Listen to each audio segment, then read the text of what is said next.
নমস্কাৰ গাইজ আপোনাক খবৰ ৰাখিছিলোঁ বন্ধুসকল আজি মই আপোনালোকক সামান্য এটা ৰেচিপি বা চিম্পল এটা ৰেচিপি শেয়াৰ কৰিম সদায় ঘৰত মাছ মাংস নাথাকিবও পাৰে নহয় জানো বা থাকিলেও কেতিয়াবা খাবলৈ মন নাযাবও পাৰে সেইখিনি সময়ত আমি পাচলিৰেও অকণমান জুতি লগাকৈ বনাই খাব পাৰোঁ গতিকে তেনেকুৱা এটা ৰেচিপিয়ে মই আপোনালোকক শেয়াৰ কৰিম খাই বিৰাট টেষ্টি পাব ঠিক আছে তেতিয়াহ'লে মই ৰান্ধিবলৈ আৰম্ভ কৰিম ৰেচিপিটো হৈছে এয়া আপোনালোকে দেখা পাইছে এইটো হৈছে পিৰালি পালেং ইয়াক ধুনীয়াকৈ ধুই ৰাখিছোঁ আৰু আনটো হৈছে নৰসিংহৰ পাত ইয়াকো ভালকৈ ধুই লোৱা হৈছে আৰু এই দুটাৰে এতিয়া মই ৰেচিপিটো বনাবলৈ আৰম্ভ কৰিম বনাবৰ কাৰণে এতিয়া লৈছোঁ মই বেচন অলপমান লৈছোঁ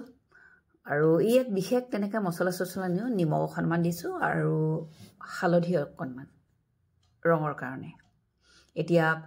পানী দি ইয়াক ভালদৰে মিলাই লওঁ হৈ গ'ল এইটো ইয়াতে দিছোঁ মই এটা কণী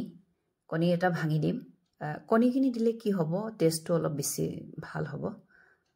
এয়া হৈ গ'ল আকৌ মিলোৱা হৈ গ'ল এতিয়া কেৰাহী পাতিলোঁ আৰু তেল দিছোঁ তেল গৰম হৈ আহিছে এয়া বেচনত ডুবাই নৰসিংহৰ পাতখিনি দিছোঁ হৈ গ'ল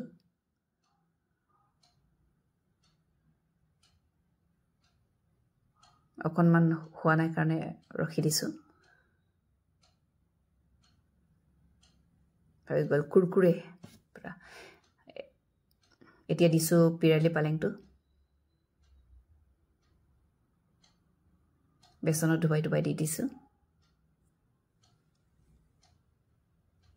এয়া ফুলি উঠিছে হৈয়ে গ'ল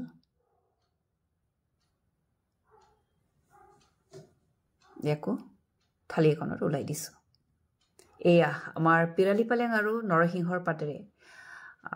বেচনত ডুবাই ফ্ৰাই কৰা হৈ গ'ল বিৰাট কুৰকুৰে একদম খাবলৈ বঢ়িয়া লাগে মানে আপোনালোকে নিশ্চয় কোনোবা খাইছে চাগে আৰু যিসকলে খোৱা নাই আপোনালোকেও এনেদৰে বনাই খাই চাবচোন বিৰাট ভাল লাগে ভাতৰ লগত খাবলৈ এতিয়া গৰম হৈ আছে ভাতৰ লগত খাই দিলে বিৰাট ভাল হ'ব তেতিয়াহ'লে মোৰ আজি ৰেচিপি এইখিনিয়ে আছিলে কেনেকুৱা লাগিল আপোনালোকে কমেণ্ট বক্সত জনাবচোন আৰু নেক্সট পুনৰ আপোনালোকক লগ পোৱাৰ আশাৰে আজিলৈ আহিছোঁ বাই বাই